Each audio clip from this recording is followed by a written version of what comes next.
So now we're going to come to my favorite part also of the evening. And it's my profound honor to delve deeper into the stories behind those 9 funds that were established in 2023. You'll get to read more about them in our annual report when you take that with you. And also eventually there will be videos on our website for each of those funds. Each of those funds represent not just that financial resource, but a story of passion, memory, and forward-looking aspirations that will enrich our community. So I'm going to start with our 3 donor-advised funds that were established in 2023. For those of you who don't understand what donor-advised funds are, they are funds that were established and the donor retained the right to advise on where they want the grants to go. And then in perpetuity, that gift becomes a community gift back to the community. So as I'm going to do this, we're going to call up and we're going to try and take a picture with Tina. And I'm going to read a little bit about you, and then I'm going to ask you to come on up to the stage here.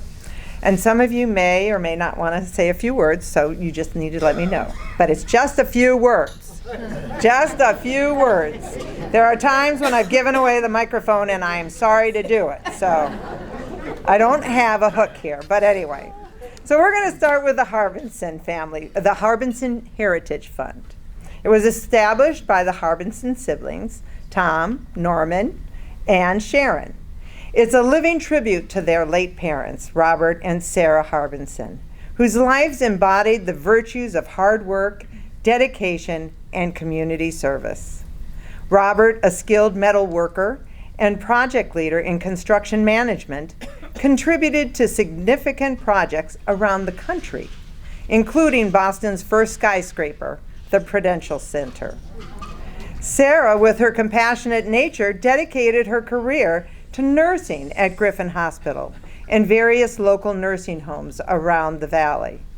The Harbinson siblings, continuing the legacy of their parents, have created this fund to foster community spirit and philanthropy in the valley, preserving the values they and their parents cherish. Tom and his siblings have not only continued their parents' legacy of public service, but have also kept their Derby-based family business, IDA International, thriving, reflecting their deep-rooted commitment to our community. The fund they've established will honor heritage and encourage the philanthropic endeavors. Tom, would you and your family please join me on stage and accept a token of our appreciation?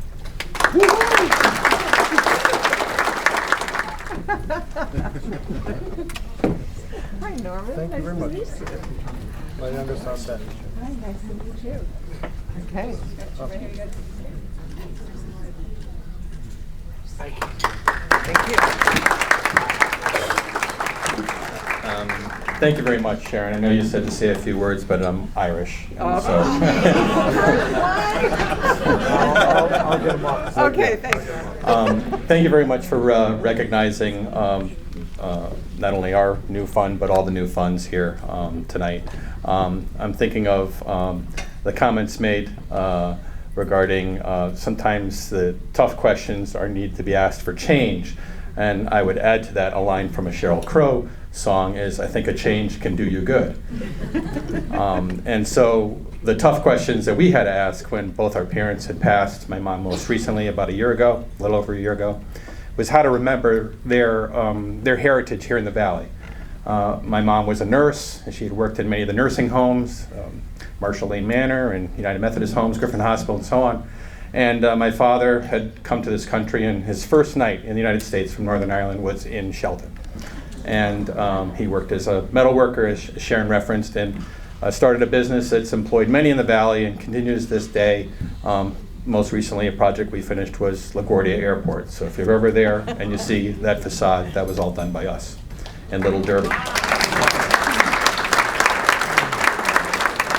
So the tough question was how to remember our parents. And so the Harbinson Heritage Fund was a name that came about. But as I thought about it and looked to what other people in the Valley had done, and thinking of people that we've worked with Bill Bassett and Alan Tima and many others, and my employer and friend Terry Jones, and how they recognize the Valley as an important part of the community. And so that's one of the inspirations was what you all had done as leadership.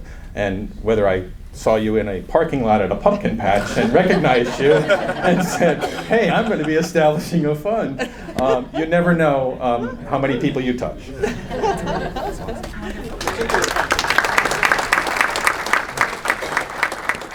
I'll be substantially more brief. I want to just thank the Valley Community Foundation for doing what you do, the predecessors, the people who started it. Our parents were very generous people, and this will provide a vehicle for their generosity to continue essentially forever.